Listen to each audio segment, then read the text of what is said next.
जय सिया राम। मैं आचार्य पंडित धीरज पाठक आप सभी लोगों का अपने YouTube चैनल धर्म पुरोहित आश्रम के डबल डस्ट में हार्दिक स्वागत एवं अभिनंदन करता हूं।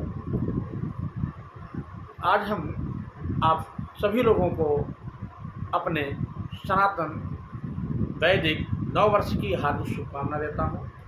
विक्रम संवत 2082 कालयुक्त नाम संवत्सर है। इस वर्ष 2025 में चैत्र शुक्ल पक्ष प्रतिपदा 30 मार्च 2025 रविवार से प्रारंभ हो रहा है और इसी दिन से हमारा यह नव वर्ष का पर्व प्रारंभ होता है। दक्षिण भारत आदि में इसी दिन से गुड़ी पड़वा आदि के नाम से पर्व मनाया जाता है और हमारा ये सिंधी समाज परिवार श्री झूलेलाल जी की जयंती को भी बड़े हर्षोल्लास के साथ मनाते हैं लोग भाई साहब। बाकी समस्त स्थानों पर माँ भगवती की साधना उपासना इसी दिन से प्रारंभ होती है।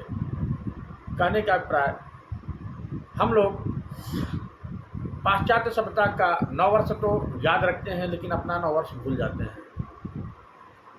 हमारे नववर्ष में और उस नववर्ष में बहुत बड़ा अंतर है।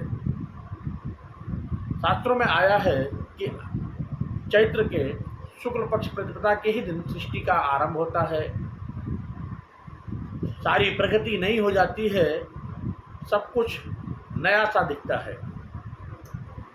दिखता क्या होता है, एक बार जनवरी में जो हम लोग 1 जनवरी को नववर्ष मनाते हैं, जितने लोग भी मनाते हैं, और जो भाई हमारे इस चैत्र शुक्ल पक्ष प्रतिपदा से मनाते हैं, दोनों में अंतर कितना है थोड़ा समझ लीजिए। बहुत बड़ा अंतर है।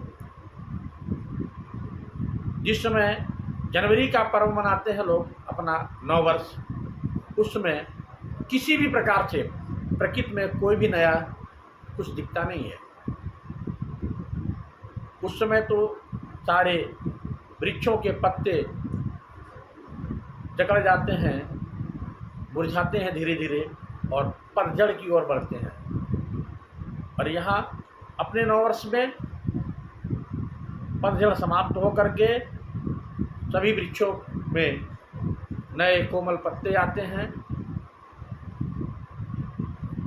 पूरा प्रकृति अपना सौंदर्य समाज में बिखेरती है। सभी प्रकार से सब कुछ मंगल ही मंगल होता है। किसानों के घर नए फसल आते हैं। सबसे बड़ी चीज़, हमारा यह नव वर्ष भगवती की साधना उपासना से प्रारंभ होता है और वह नव वर्ष जनवरी वाला लोग केवल नाच गाने और नाना प्रकार के जो कह लें इन सब चीज़ों से प्रारंभ करते हैं। हमारे नव वर्ष में किसी भी प्रकार से कहीं भी गंदगी अथवा अभद्रता नहीं रहता है।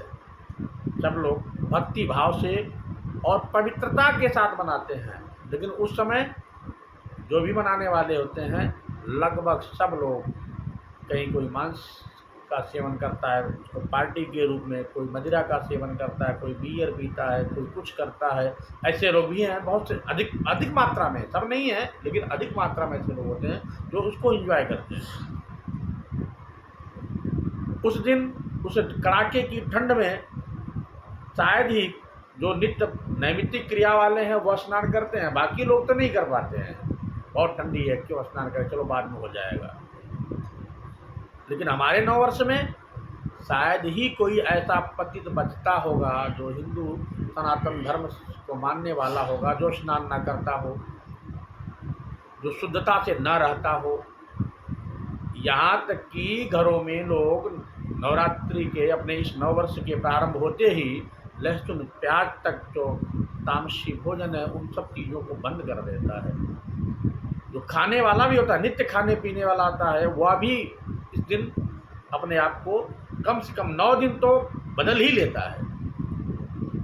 लेकिन उस नव वर्ष में कुछ नहीं बदलता है भाई। सब कुछ उसी प्रकार चलता है। इसलिए हमें अपने नववर्ष को ध्यान रखना चाहिए। और इतना सुंदर समय होता है, प्रकृति इतना बढ़िया होती है, मौसम वसंत का होता है, और उस समय का मौसम ऐसे कड़ाके की ठंडी पड़ती है कि हालत खराब रहती है महाराज। तो आए हम सभी लोग अपने नववर्ष को धूमधाम से मनाएं, अपने अपने घरों में जो जहाँ है वहीं माता की साधना उपासना करें, ध्यान रहे। अपने घरों पर एक ध्वज अवश्य लगाएं।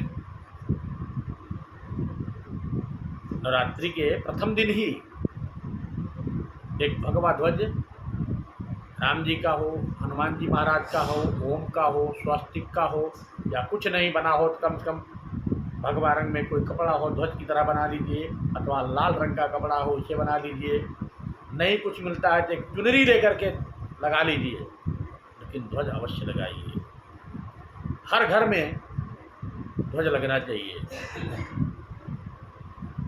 ऐसा अवश्य करें। और इसी नवरात्रि के नवमी में हमारे आराध्य प्रभु श्री राम जी का प्राकट्य हुआ। रामनवमी का पर्व इस वर्ष 6 अप्रैल 2025 को मनाया जाएगा। इस दिन आप लोग सभी लोग अपने अपने घरों में रामलला के जन्मोत्सव का पर्व मनाएं। जहाँ मंदिर हो मंदिरों में जाएं, दीपोत्सव की तरह दीप जलाएं, घरों में छतों के ऊपर ध्वज लगाएं। यह सब कार्य अवश्य करें, क्योंकि यह परंपराएं हैं हमारी। परंपराओं से हम लोग जुड़कर रहते हैं तो हमारी प्रकृति भी हमारा साथ देती है। जो परंपराएं बनाई गई हैं प्रकृति को देखते हुए, देश काल की स्थिति को देखकर ही बनाई जाती हैं। हमारे पूर्वज जो भी एक व्यवस्था बना के रखे हैं, कहीं कुछ व्यवस्था होती है, कहीं कुछ होती है, तो स्थान स्थान का महत्व है और प्रकृति का महत्व है। कहाँ की प्रकृति कैसी है उसके अनुसार व्यवस्था बना के रखे हैं, हमको उसका पालन करना चाहिए। अपने पूर्वजों के अनुसार हमको रहना चाहिए।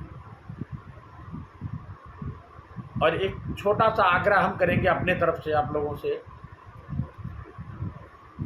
नवरात्रि में 9 दिन का समय होता है, लेकिन इस वर्ष तो मान लीजिए 8 दिन का है नवरात्रि, ये तिथि का रूप है। तो 8 दिनों में नहीं कुछ कर सकते हैं तो कम से कम एक वृक्ष का रोपण अवश्य करिए। आपके पास जगह नहीं है, कहीं जिसके पास जगह है उसको दान कर दीजिए।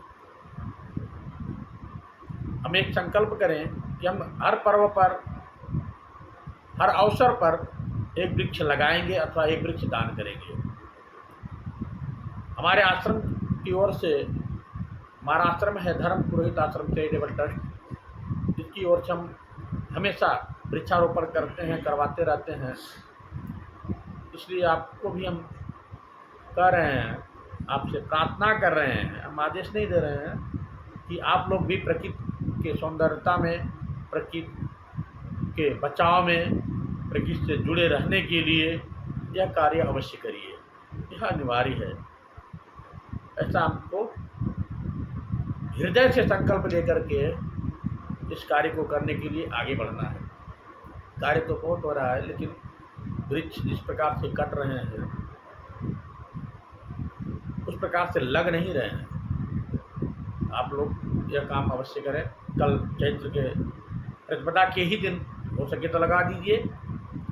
इस समय मैं, वर्तमान समय में तो नागपुर के आगे वर्धा जिला है वहाँ पर हूँ और यहाँ आया हूँ, और यहाँ भी हम लोगों से वृक्षारोपण के लिए कहा है हमने, और सबसे प्रार्थना भी किया कि आप लोग भी लगाएं। तो बहुत से लोगों ने लगाया है, और जहाँ हैं ठाकुर साहब भी हैं, ये भी आज ही एक वृक्ष ले आए हैं, लगाएंगे। काम चल रहा है, लोग आए हैं, कई लोग, सबको वृक्ष का दान किया जाएगा, सारी व्यवस्थाएं हैं। आप लोग भी इस कार्य को करें। अगले वीडियो में हम पुनः मिलेंगे, लेकिन हाँ ध्यान रहे, ये बात मत भूलिए, सब कुछ करिए लेकिन एक वृक्ष फिर से कह रहे हैं अवश्य लगाइए। नहीं लगा सकते हैं, आपका जगह का अभाव है, किसी के यहाँ, दूसरे के यहाँ लगवा दीजिए। आपके पास नहीं कुछ हो सकता तो एक तुलसी का पौधा ही लगा लीजिए नया, लेकिन अवश्य लगाइए। अगले वीडियो में पुनः मिलेंगे, तब तक के लिए राधे राधे, जय श्री राम।